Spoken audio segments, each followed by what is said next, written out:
Feeling a little bit ignored? Hmm? Little bit worried? Little bit not invited to the party? Everyone talking about the House of the Dragon, Game of Thrones, Paddy Considine, Matt Smith, everyone settling in to George R.R. Martin's world. Yes, as if they've been uninvited to a party, but they need to sort of make us all know that they're still there, they're still out there. They're sort of, you know, they're not going to be ghosted for long. Prime have released the final trailer for the Rings of Power, the Lord of the Rings series that's landing on Amazon Prime. Obviously, this is the battle of the two behemoths. It's like Sauron versus Cersei. Why do they all begin with S? Anyway, you know, it's Battle of the Titans, isn't it? It really is. It's the two big game. You don't get bigger than Game of Thrones, and you don't get bigger than Lord of the Rings. And both authors have two R's in the middle of their names. For rings? Oh, anyway, all sorts of things to get excited about. So this is, as I say, final trailer for Lord of the Rings, The Rings of Power.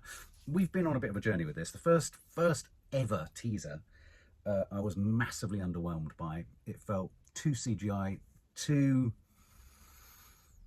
I mean, as I said about Game of Thrones, too unreal into unreal a way. I accept that none of these realms are real and they have to be artificially generated. But House of the Dragon managed to pull it off last night quite well. It's that idea of meshing real landscape with CGI landscape and blurring the boundaries. I think that's the challenge. So that when we look at these vistas of palaces and towers and valleys and what have you, we buy into them. We feel that there's spaces we could walk into. I think that is important. So that they don't feel like first-person kind of computer game technology. So I felt like that about the first teaser.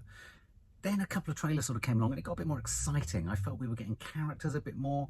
I've said many times, for me, J.R.R. Tolkien works really well when you take an individual character, preferably a tiny character like a hobbit, and they try to survive, or he tells the story of Middle-earth or something big happening in Middle-earth from a very small perspective, and it gets bigger and bigger and bigger and bigger. And so we can be taken on that journey, so that as the kind of the story enlarges and the landscape enlarges and the horizon enlarges, we are used to that process. In a weird way, that's what kind of happened with the first episode of House of the Dragon last night. We started small, we started in amongst a family, and it's starting to widen out and get more complex. The danger I feel with this is because this is Tolkien's, is it second age? It's not his first age, is it second age? There's no source material with as much characterization of an individual character in J.R.R. Tolkien's works. That's not to say, interestingly, I was reading a piece the other day about the showrunners for this. That's not to say that Tolkien didn't want his earlier ages to be represented. He did. He was very keen and very happy for people to run with, in a sense, the template of Middle-earth that he created. So he wasn't at all averse to the idea of, other people coming in and sort of creating stories within his realm. I think his son, is it Christopher Tolkien? He was very protective of the Tolkien brand, but the grandson of J.R.R. Tolkien is far more amenable. So with all that in place, my only concern with Lord of the Rings, The Rings of Power, and I think where it's going to struggle in its fight, if you like, for attention, our attention, alongside House of the Dragon, is that House of the Dragon has done something already quite clever. It's a family drama. It's in a family. And that's quite localized. And that can be writ large, and I'm sure it will be, you know, with dragons or what have you, and land and everything, but that's going to explode and get bigger. But it starts small. So that concept is kind of already baked into House of the Dragon. How are they going to do that here? Obviously, lots of new characters. None of these characters do we have any knowledge of, and do we have any investment in. A little bit like House of the Dragon, so in that sense, they're both sort of prequels. They're both standing starts, if you like. They've got some fabulous actors over on the House of the Dragon. They've got some brilliant actors here. Morfydd Clark, who is playing Galadriel. She was brilliant in Saint Maud. She's an incredibly sort of enigmatic young actress. I think this could be quite a game changer for her. Other names that we might know, Lenny Henry is in there as a Harfoot, and I think a Harfoot is their version of a Hobbit in here. And there's all sorts of other actors, but not many of them do I know. Not many of them are they household names. And so in a sense, we have to kind of keep our fingers crossed and just hope that they kind of hook us in, which was the case, if you remember, with the original Game of Thrones. There were many unknown, there were many known, but there were many unknown actors as well that hooked us in and got us there. No one could be more excited about Lord of the Rings than me. I mean, literally, no one could be. Reading Lord of the Rings was the definitive moment for me as a child, as a teenager, of imagination. That's where we need to be. It could have also actually been the reason I ended up becoming an alcoholic and an addict, because real life just isn't enough.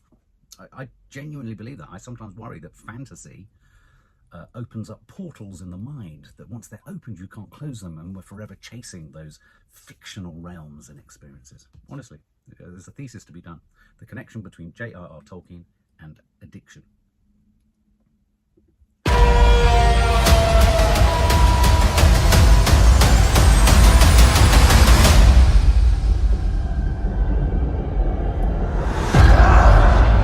My brother gave his life hunting the enemy.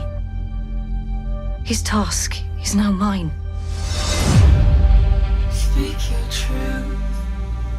We already know. Stand with me. Ours was no chance meeting. Search your mind. Not fate, It's written in gold. nor destiny. Ours was the work of something greater. Don't say no. Let it out, forward out. And we'll take the race and steal it far. Each of us, All I know every one, is an ocean now. must decide who Cut your face. we shall be. Still your mind. I am not the hero you seek. There's oceans below. Whatever it was you did, be free of it. One day this will be your kingdom. Raise your sail and then let go. Choose not the path of fear, but that of faith.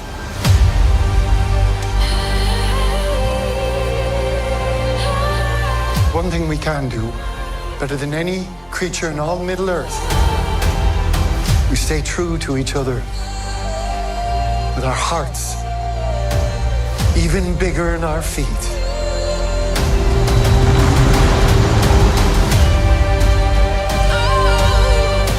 We can survive this. You and I.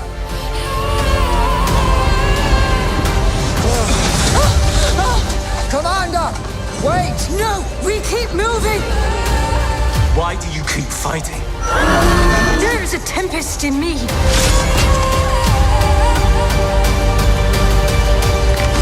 You have fought long enough, Galadriel. Put up your sword.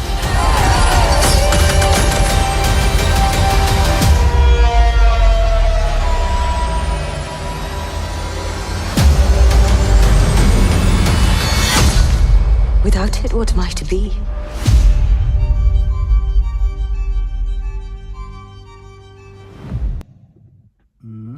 I wasn't expecting the almost Enya, Aurora sort of mix there. That was kind of something quite surprising, that sort of pulsing, emotional, sort of, you know, building, brooding tune in there, which was quite contemporary, not something that they would do, say, on Game of Thrones. It's always kind of atmospheric music.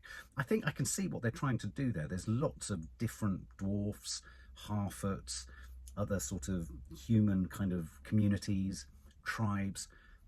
In a sense, this is starting to answer the concern that I had, which is homing in on the small, the personal, the individual within each walk of life. And obviously this is the rise of Sauron, isn't it? This is the rise of evil. This is the forging of the rings. Does the forging of the rings happen in this age? I'm not entirely sure, because obviously in the Third Age, in the Lord of the Rings and the Hobbit, the rings are out there and they're running amok, aren't they? It's like, who's got the rings, for God's sake? This is the creation of the rings. Is that Sauron with the eyes and the sort of hood and the sort of Enya-esque kind of, you know, standing up there.